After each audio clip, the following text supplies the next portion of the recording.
Thank you very much, Frivert. Hello, everyone. I'm very pleased to be able to present this paper on behalf of my colleagues, Tony Attwood and Jeanine Treffers Daller. The aim of the study was to evaluate the effectiveness of the processing instruction approach to the acquisition of motion events by adult language learners of English. I will firstly remind you of how language typologies construe motion events differently, and then outline the challenge for learners and instructors. I will then present the main principles of the input processing approach and how processing instruction lesson plans are devised. After setting out the research question and design of our study, Tony will present some key aspects of the training materials he compiled. I will then present the results, conclusions, and suggestions for the way forward. Okay, so you are all very familiar with the three language typologies relating to motion events, so I will only summarize them here for completeness. In S-framed languages, the main verb predominantly encodes manner. In V-framed languages, it encodes path, and manner is expressed as an adverbial and is often optional. In equipotently framed languages, a manner and path verb structure is mainly used for describing motion events. So with respect to acquiring S-framed constructions, the greatest challenge is for learners whose L1 is V-framed. This challenge occurs with a motion event involving the crossing of a boundary, as we see here. The default L1 pattern for speakers of V-framed languages is the dog entered the house running. To acquire the S-framed pattern, they need to discover that an L1 constraint on the use of manner verbs in these constructions does not apply. And they therefore need to unlearn the boundary crossing constraint.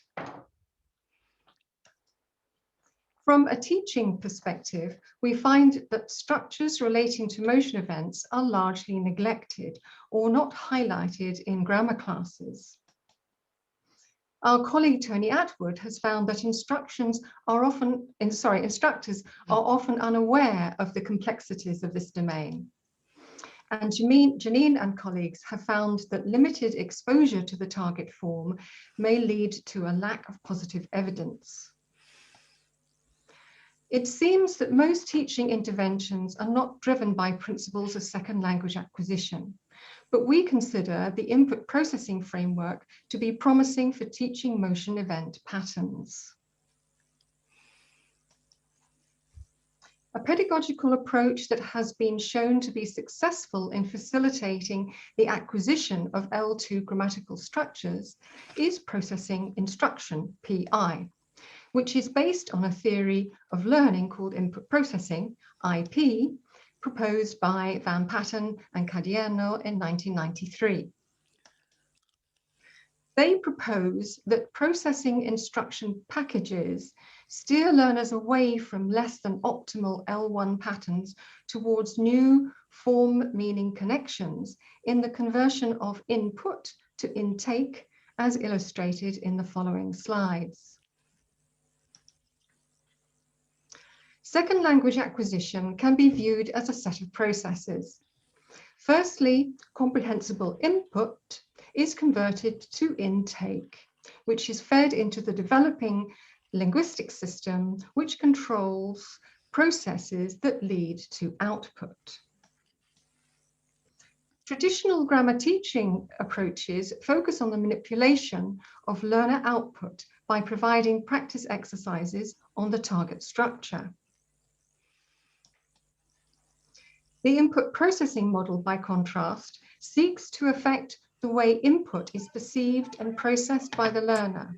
Thus, the focus is on the processes converting input to intake.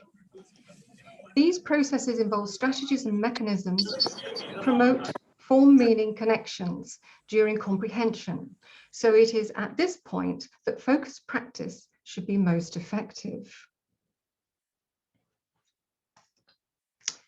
The input processing approach assumes that learners start out by employing L1 parsing procedures and apply these to L2 structures.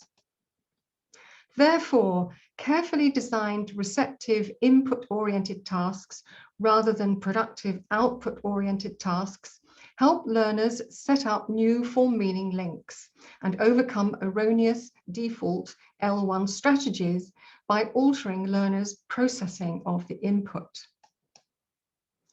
Patten and Cadierno suggest that processing instruction is particularly effective for teaching linguistic structures that are slow to be acquired in production, are different from those in the learner's L1, and may be less salient to learners. Three main stages are involved in developing processing instruction materials.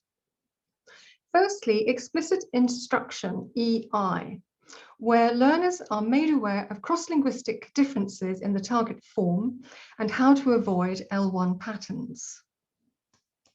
And then there are two types of structured input SI tasks. Firstly, referential SI tasks, which require right, wrong, or true, false responses, thus forcing learners to process the target structure for meaning. And secondly, affective SI tasks, which involve learners providing their opinion or beliefs about real-world events, which are presented using the target feature.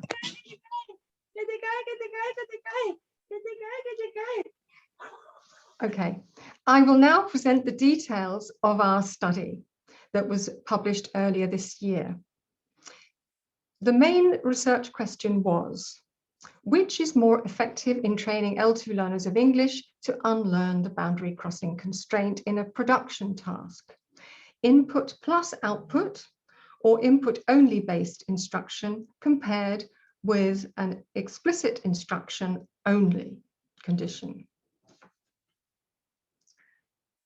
The experimental procedure involved 4 steps. Firstly, a pretest was conducted where all participants received the, sorry, I'll start that again. Firstly, a pretest was conducted where all participants wrote a story based on a set of cartoon pictures on the adventures of a robot. There was then an intervention stage where all participants received explicit instruction, but the 2 instructional groups, that's IG, which is input only, and IOG, input plus output tasks, received 2 path lessons and 2 manner lessons. After this, all participants received an immediate post-test, IPT, by writing a story based on another robot cartoon. And finally, they all received a delayed post-test 14 days later. This time, they wrote a narrative of the first cartoon story. I'd now like to ask my colleague, Tony Attwood, to talk you through the next few slides on the experimental and teaching materials he prepared for this study. Thank you, Tony. Thank you, Jackie. So the robot stories were a picture-based written production task, specially designed to elicit a variety of motion expressions. There were 23 pictures in story A and story B to elicit 20 motion events each. Okay. The stories featured a child's toy robot moving through a number of different situations. There were 12 boundary crossings involving going into or out of various locations. Okay. There were 8 motion events with no boundary crossing represented. As you can see in the picture, the robot is walking along or up or down the street. Okay. At least 1 sentence was required for each picture, but there was space and opportunity for more than 20 motion events to be described by students. Okay. Here's an example of the explicit instruction for path. As you can see, they are entering and exiting from places. And there was a short explanation underneath after this pictorial diagrammatic explanation, which just highlighted the things to be aware of in terms of differences, excuse me, across languages. Go into, go out of is common in English, whereas enter and exit are less common. Okay. So that was for path. The following lessons focused on manner, and again highlighted through pictures and through a brief explanation the differences across languages for the expression of manner. As you can see, the example where walk into, fly out of is more common in English, and whereas enter walking and exit flying is less common. Okay, so the students received 2 lessons for each focus, 2 lessons on path and 2 lessons on manner, 45 minutes each. Okay. These lessons consisted in 5 minutes of explicit instruction, as you've just seen. The input group and both the input group and the input-output group received the same explanation, and the verbs were limited to ones that were well within their vocabulary level. Okay. The structured input session started with a listening sentence picture verification task, as you'll see on the next slide. Here in the slides, you'll see that students had to listen to a sentence that was repeated twice and choose either picture A or picture B. Okay. Excuse me. Okay. And so, sorry, could we go back to the previous slide? Sorry. So, and the same for manner, the manner task as well. In this case, a woman was walking into the shop and they had to choose one of the 2 pictures. Okay. Okay, then the input output group also had the same listening sentence picture verification task. So there was no difference in that stage of the structured input. Okay. Then the input group received effective SI, where they had to agree or disagree with certain sentences that include manner and path expressions. Okay. Whereas the input-output group had to complete the sentences, so there was actual production involved in that. Whereas the input-only group didn't produce the target structures. Okay. Okay. Thank you, Tony, very much indeed. Thank you. Right. So just to remind you of the experimental schedule again. On day 1, the pre-test involved all 3 groups writing a narrative based on robot story A. All groups received the explicit instruction that first day. The 2 instructional groups then received 4 days of teaching, and all 3 groups wrote their story B narratives for the immediate post-test. The delayed post-test involved all groups writing a narrative on story A, again 14 days later. The dependent variable was the percentage of manner verbs compared to path verbs occurring in boundary crossing expressions for each participant. In total, 83 adult participants were tested, 59 females and 24 males. There were 29 in the input only group, and 30 in the input plus output group, and 24 in the explicit instruction only group. The fact that the V-framed language type is the most frequent is reflected in the distribution of the participants' L1s. We see that the L1 of 60 of the 80 participants was V-framed, compared with 10 and 13 for the other language types. In terms of proficiency, the instructional groups range from A1 to C2, and there was no significant difference between their scores.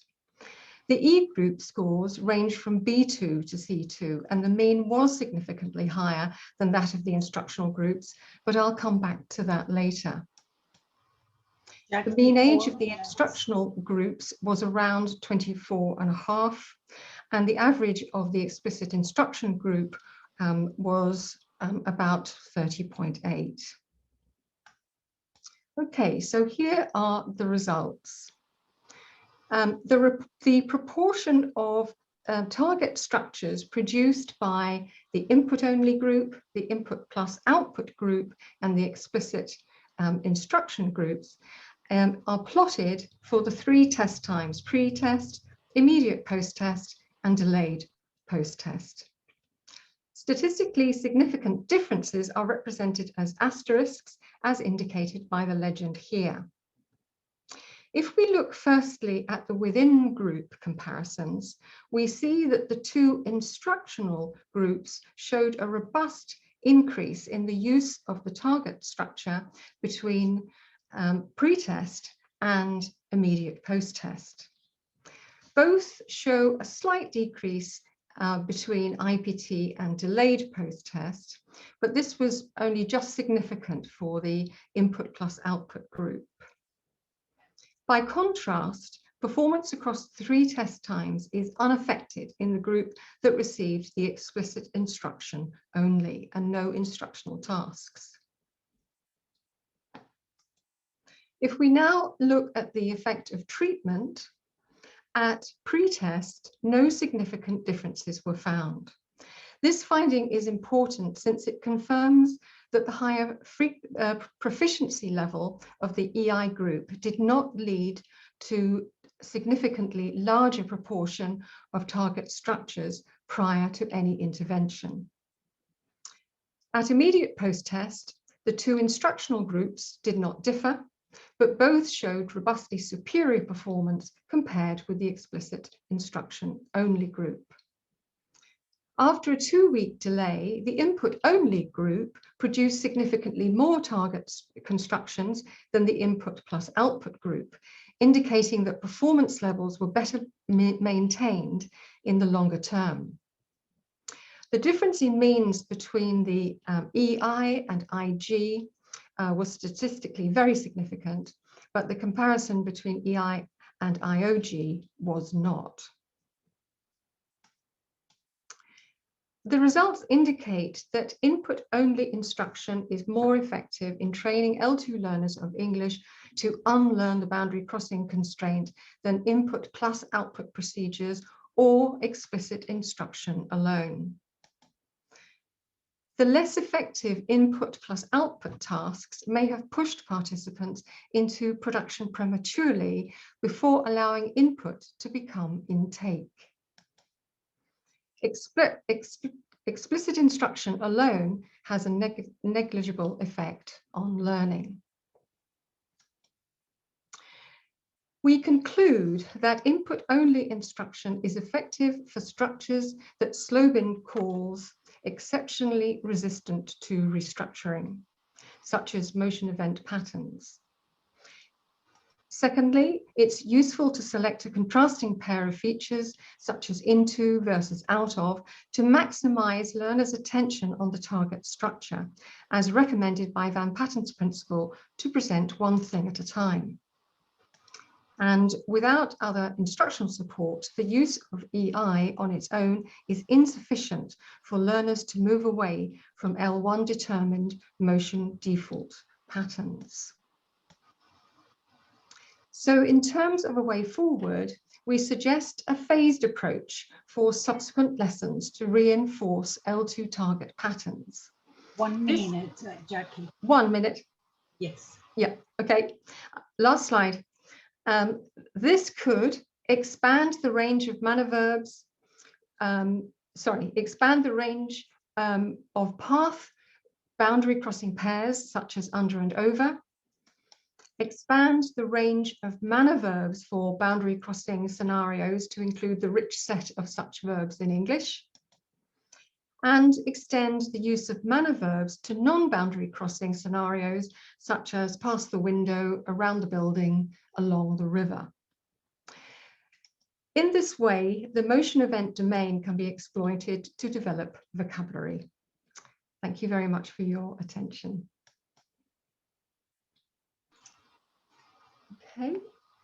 Thank you very much, Jackie, and Anthony for such a, and Jeanine as well for such an interesting talk. So I've noticed that there are some questions already, and remember to raise your hand if you have another question. So Renan Ferreira, do you think you'd have similar results if the study was replicated in a foreign language learning context, taking into account that in L2 learning contexts, learners also get considerable input and positive reinforcement outside the classroom too, whereas FL learners don't? Well, I think that there's always this issue about how much input there is from other sources in this sort of scenario. I think the interesting observation is that the EI group that we used, as you saw, the proficiency level was, we couldn't help it, was a bit higher than the other groups. And these are, nevertheless, these participants still showed the same proportion of target structures at pre-test. So that was actually quite important. And nevertheless, without the instruction, their performance didn't improve significantly. I'm not sure that that fully answers your question. I think, yes, Jeanine would like to add something.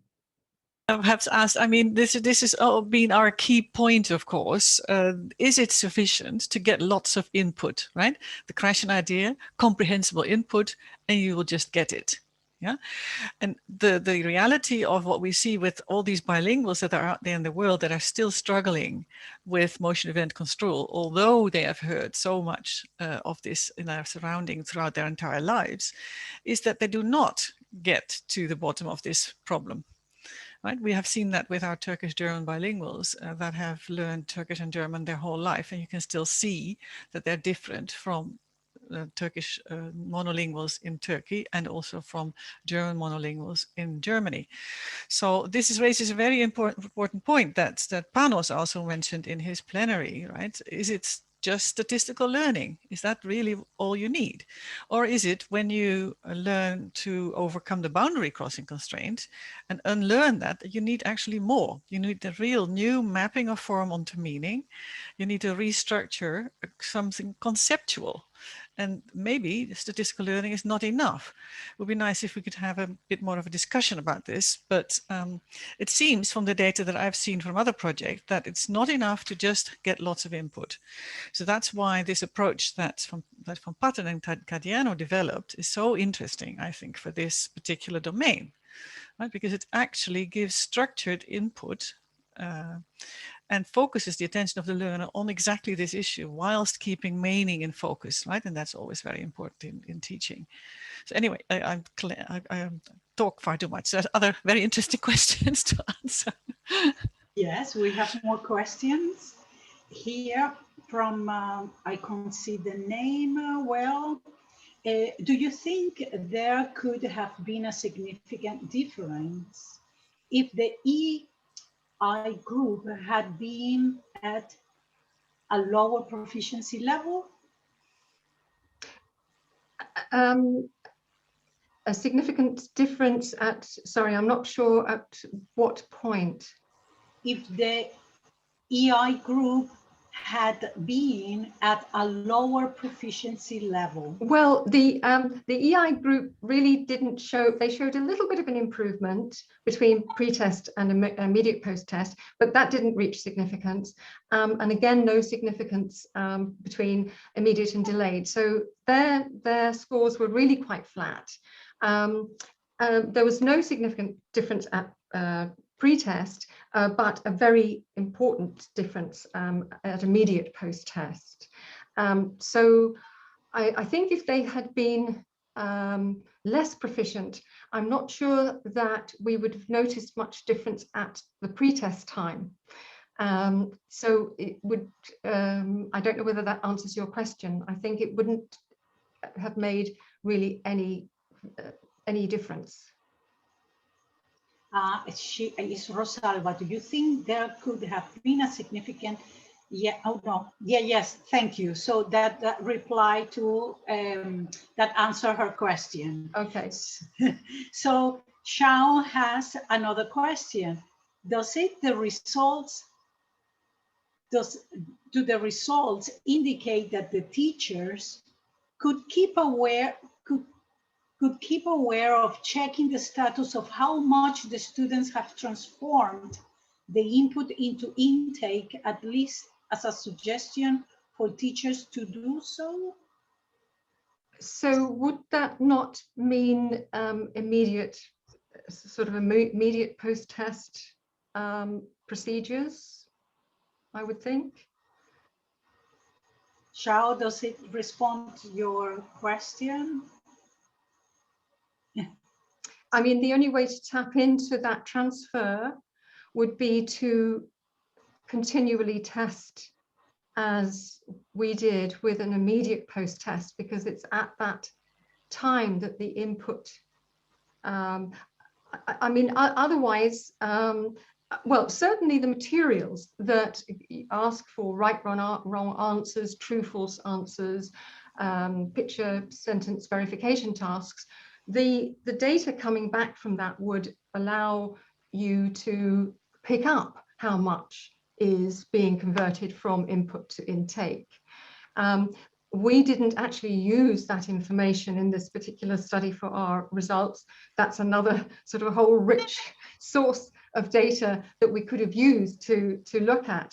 But if teachers were interested to see the rate at which that conversion was taking place, then using those tasks as tests would probably be a very good idea. There is, I think we have time for a last a question. What kind of explicit instruction did you use for the EI group? Was it cognitive linguistic typology motivated, or was it more traditional? I'm not sure if you explained this or if I miss it. Sorry, no, that's absolutely right. The explicit instruction was identical for all three groups. So the diagrams that Tony showed with people coming in and out of the room, which he showed in the context of the two instructional groups, was the same information that was given to the EI group. So in that respect, the explicit instruction part of the teaching was identical. The only difference was that the instruction groups had lessons after that, whereas the EI group just had those two slides that you saw, essentially. I hope that answers your question. Thank you very much, Jackie, and thank you very much to all the authors. So that's, I'm afraid we finished the 30 minutes, so we need to move to the next session.